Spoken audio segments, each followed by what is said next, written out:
وزیر اعظم عمران خان کی زیر صدارت اجلاس ہوا۔ اجلاس میں وفاقی وزراء اور پارٹی کی سینئر قیادت شریک ہوئی۔ اجلاس میں ملکی، معاشی، سیاسی اور امن و امان کی صورتحال پر تبادلہ خیال ہوا۔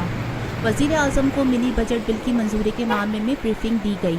اجلاس میں پارٹی امور اور 100 نکاتی ایجنڈے پر بھی غور کیا گیا، جبکہ ڈیم فنڈز اور سرسبز پاکستان کے حوالے بھی تبادلہ خیال کیا گیا۔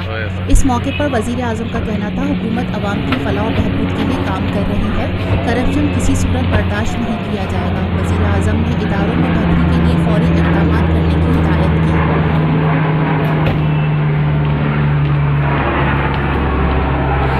پاکستان میں پہلی مرتبہ حالات حاضرہ کے مختصر مگر جامع پروگرامز، خبروں، تبصروں کے علاوہ دیگر سماجی، تجارتی، ثقافتی، تفریحی، معلوماتی، مذہبی، تعلیمی، صحت اور بچوں کے پروگرامز صرف TNN TV پر۔